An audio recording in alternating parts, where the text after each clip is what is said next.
The barriers to benefits.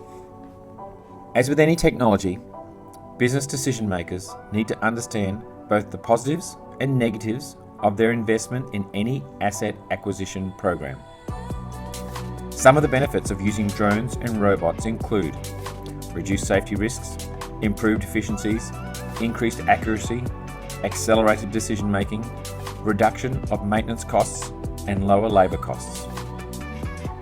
But there are also challenges that might impact a business decision to using drones and robots. These barriers may include privacy issues, bandwidth availability and capacity, power source, and physical environment constraints.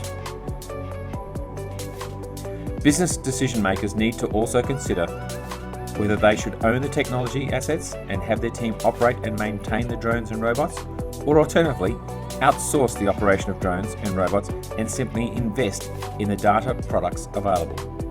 Other challenges may include the relative costs of more sophisticated drones and robots, sensors and cameras, safety risks, or potential crashes and resulting liabilities from injuries and property damage.